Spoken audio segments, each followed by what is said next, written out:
Welcome to the debate. June 19, 2026. The courtyard of the Jogja National Museum is absolutely packed for the opening of ArtJog, Indonesia's most prominent contemporary art festival. Right, a major cultural moment. Exactly. And suddenly a man steps up to the entrance gates. He is a member of the artist collective ArtJog, and he's holding just a single bouquet of flowers. He looks at the crowd and declares, quote, "Art is dead. Literature is dead." And he doesn't even get to finish. No, he doesn't. Before he can finish the monologue, security personnel move in, they grab him and abruptly usher him away. And why? Because of who was paying the bills. Today, we are looking at that specific fracture. But before we dive in, we want to be upfront about the position we are analyzing from today. Yes, that is a crucial distinction to make. We are approaching this story as outsiders to this specific local art world, not neutral, and definitely not claiming to be more objective than those on the inside. But sometimes that is exactly the point.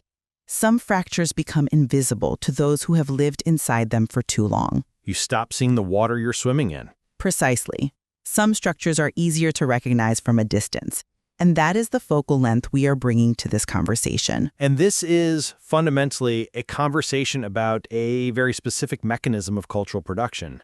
And, well, the harsh material realities that dictate exactly how it functions on the ground. The mechanism in question being the festival's decision to accept sponsorship from the Didit Heda Prasetyo Foundation. Let us be incredibly clear from the outset here. This is not standard corporate art washing. Right, it's not a mining conglomerate. Now, this isn't the 2016 controversy with mining corporations looking to greenwash an environmental record. The core object of this art washing is not a corporation. It is a powerful political family.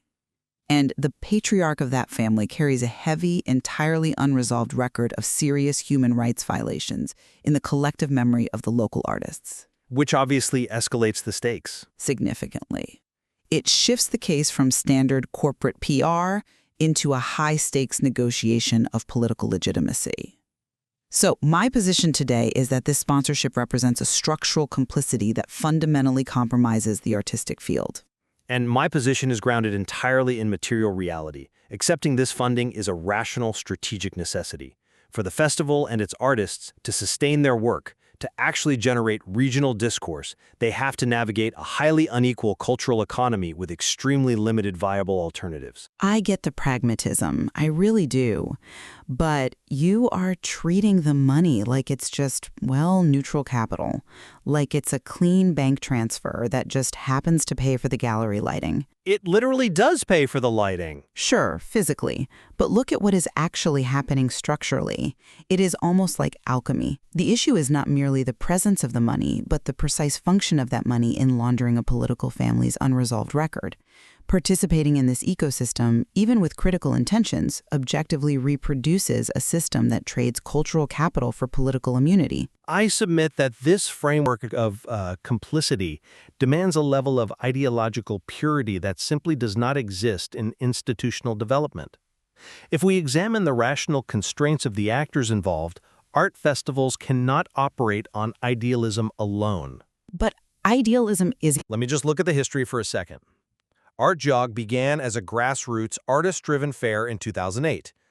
But as it institutionalized, as it expanded its curatorial scope to invite international artists, large budgets became a difficult-to-avoid necessity. Obviously, growth requires capital. Exactly. You cannot fund an international exhibition with grassroots donations. Artists and organizers are not selling out by utilizing these funds. They are navigating a structurally constrained reality. But at what cost to the structure itself? We have to look at how that capital functions to understand the true cost of this exchange. It is not just about paying for logistics. If we apply Pierre Bourdieu's framework of capital transformation here, we can track exactly what this money is buying. Okay, let's track it. What we are witnessing is a highly specific chain. Political capital, in this case, proximity to the presidency, converts into economic capital, which takes the form of this foundation sponsorship. That economic capital then buys cultural capital. You mean the image of supporting progressive contemporary art? Exactly that. They are spinning political dirt into cultural gold. Because finally, that cultural capital generates symbolic capital, which is legitimacy as a progressive, cultured figure.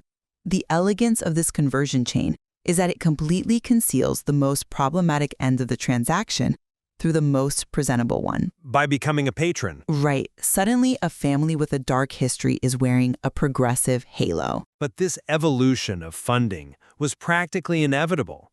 To grow from a local fair into an institution capable of producing major regional discourse, the festival previously had to accept funding from state-owned enterprises, private corporations. The rules of the game in the global art market are established. But who wrote those rules? The global economy wrote them. You accept the sponsor, you assert your curatorial independence, you continue making art, and, well, you weather the occasional protest. Furthermore, Didit Hedi Prasetyo is a legitimate, established haute couture designer with a presence in Paris. Placing his foundation's logo on the sponsor list is not some aggressive hostile takeover. It is simply the next iteration of the festival's institutional logic. I am not convinced by that line of reasoning because, again, you are treating the conditions of access as if they are level, and they aren't. Let's talk about Bourdieu's concept of habitus, essentially the deeply ingrained habits and rules that govern who belongs in a space and who doesn't. Go on. Think about an ordinary, highly talented young artist in Yogyakarta.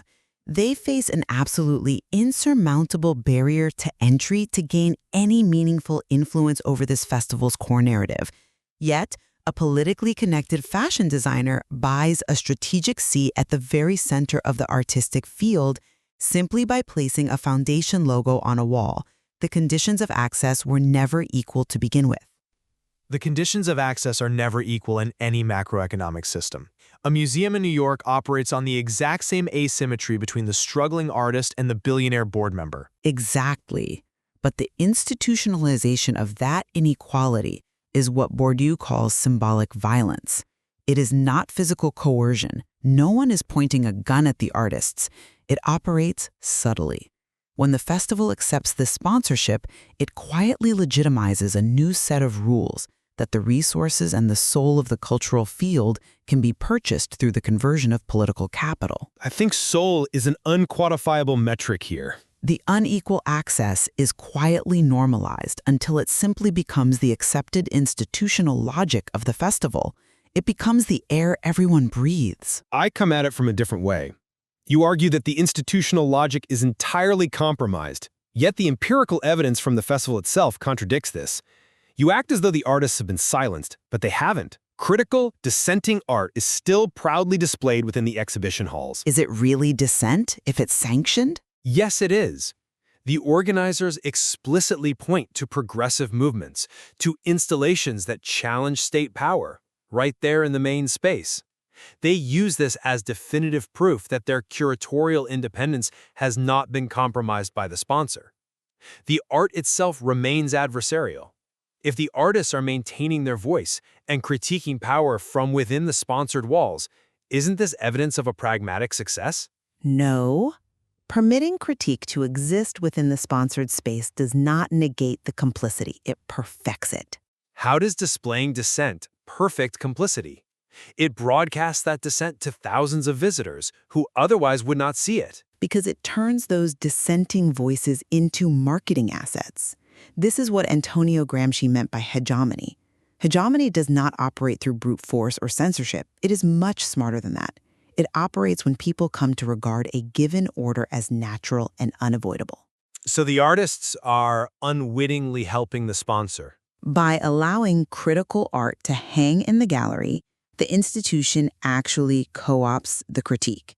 The critical art becomes tangible proof that the political sponsor, quote, welcomes dissent, thereby generating even more symbolic legitimacy for a political family that historically crushed dissent. What appears to be resistance functions as a shield for the institution. But the artists are highly intelligent actors. They are using ambiguous metaphors, subversive installations, and symbolic objects to navigate this pressure. They are deploying a rational survival strategy to keep their platform alive. And that defensive strategy has a fundamental limitation. It protects the individual artist's conscience, sure, but it leaves the logic of the field entirely intact. This is precisely why that single act of refusal at the gate, the man with the bouquet declaring art dead, why that was such a massive disruption. Because he circumvented the curation. Exactly. It occurred outside the authorized zone of permitted critique. He did not let his dissent be curated into a metaphorical installation that the sponsor could point to as proof of their tolerance. He stood at the threshold and exposed the mechanism. That is why hegemony is simultaneously powerful and fragile. It requires continuous reproduction by all participants, and he refused to reproduce it. Yeah, and we must acknowledge that the system contains internal checks and balances. The public pressure following the announcement of the sponsorship actually yielded material results. Did it? Yes, the organizers quietly removed the foundation's logo from the official website the night before the opening. The controversial figure in question was notably absent from the opening ceremony. The institution assessed the public opinion, recalibrated, and responded. This demonstrates that the actors within the field still hold leverage over the capital. Okay, wait. I want to push back on that, because you are saying it is effective crisis management. But aren't they just rearranging the stage furniture so the audience doesn't see the strings? In Irving Goffman's terms, they are fixing the front stage, but the backstage hasn't changed at all. I am describing a tactical adjustment that protected the festival's viability when it was under severe threat. But it is textbook impression management. In Goffman's framework, actors maintain a particular curated image on the front stage while negotiating the messy, often compromised reality in the backstage. Removing a logo from a website and ensuring a controversial figure does not physically attend the opening, those are merely adjustments to the visible props. Props that signify alliance. But the backstage reality, the actual financial ties, the cleared checks, and the structural dependency on that political capital remained entirely intact. There was no substantive change to the sponsorship structure, only a change to its public visibility. The visibility matters immensely in a cultural context. If the logo is gone, the symbolic extraction is significantly reduced. It matters deeply, yes, especially when we map Goffman onto the specific local cultural logics at play here. The material highlights this local concept of jagamuka, basically the logic of saving face. Right. It is a culture where open conflict is deemed too socially expensive. Surface harmony must be maintained at all costs. So what do?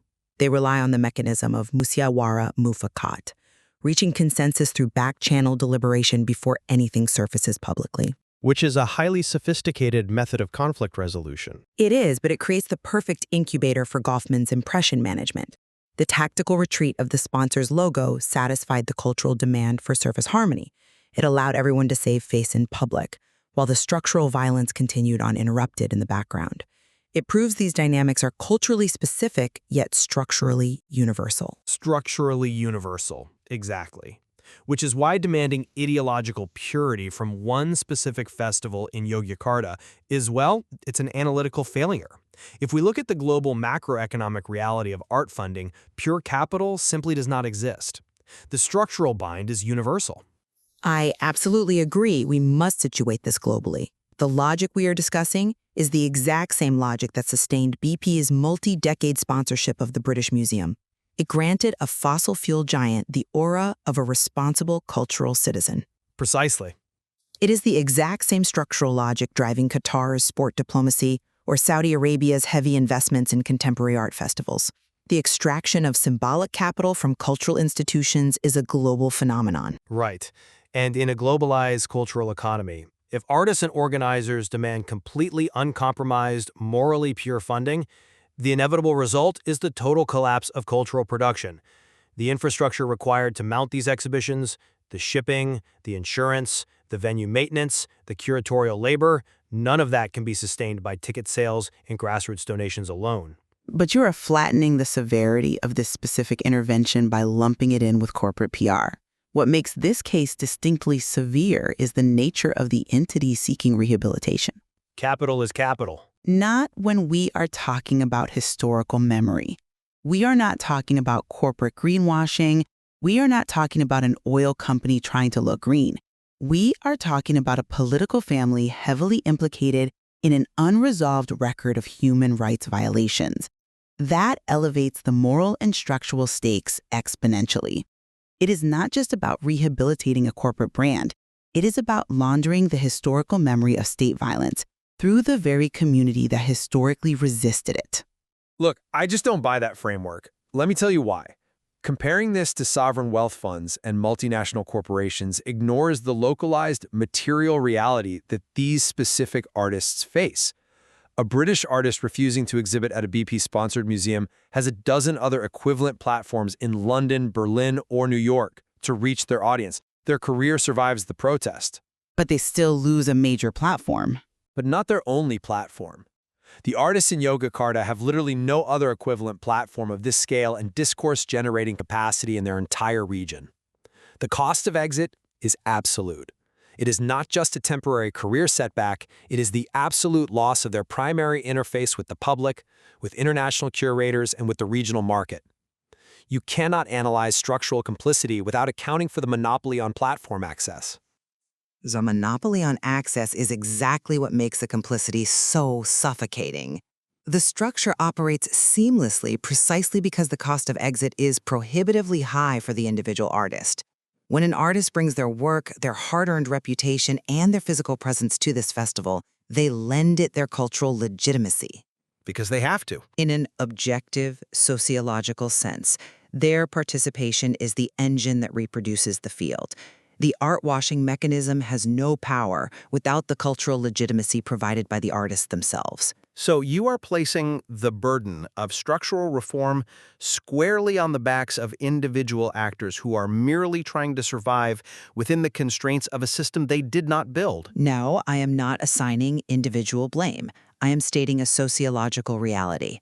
This structure does not require anyone to actively choose evil. It doesn't require a backroom conspiracy where everyone rubs their hands together. It only requires everyone to keep doing exactly what they have always done. Which is survive. The artists keep exhibiting because they need the platform. The organizers keep securing funds because they need to keep the lights on. The sponsors keep extracting legitimacy.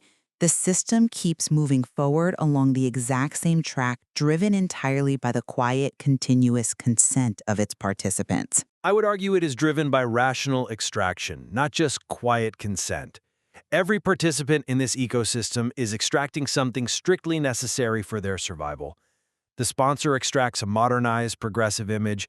The institution extracts the massive economic resources required to maintain its operational scale and its regional dominance. And the artists? The artists extract exhibition space, media visibility, and the opportunity to actually sell their work to collectors so they can pay their rent. To view this purely as a mechanism of political laundering is to strip the artists and organizers of their agency. They are rational actors navigating a profoundly flawed world. Agency within a hegemonic structure is often just the freedom to choose exactly how you will be utilized. If the cultural field cannot determine which resources to accept and which to refuse without facing total collapse, then artistic autonomy is a complete illusion. Well, autonomy is always relative. It is never absolute. The tension between the artistic field and the political-economic field is perpetual. There is no final victory to be won here, only the ongoing messy negotiation of boundaries. And that brings us back to the profound value of analyzing these fractures from an outsider's sociological lens. When you exist inside the machinery of survival, the daily pragmatics of securing funding, arranging logistics, organizing exhibitions, all of that completely obscures the overarching trajectory of the field. You get lost in the details. Exactly. The slow, creeping normalization of political capital buying cultural legitimacy, Gramsci's hegemony, and Goffman's front stage illusions. Even if we accept the mapping of these theories, the paradox remains fundamentally inescapable. The structure outlasts individual goodwill. We can acknowledge the theoretical validity of these sociological frameworks while simultaneously recognizing that the participants on the ground cannot eat theory. They must operate within the given material reality. Yet, hegemony is never entirely permanent. It is not a natural law of physics. It is socially constructed. And because it must be continuously reproduced by the participation of its actors, every refusal to play by the existing rules represents a tangible disruption. Like the man with the flowers? Exactly. In a cultural context that treats open conflict as socially expensive, the collective memory of resistance still pulses just beneath the surface of the material. That memory demands that we recognize the difference between merely being permitted to exist within a sponsored zone and being truly free. But the question remains whether an individual act of refusal can actually alter a macroeconomic reality, or if it is just a flash in the pan. Perhaps it cannot dismantle the structure overnight, but it refuses to provide the quiet consent the structure absolutely requires to remain invisible.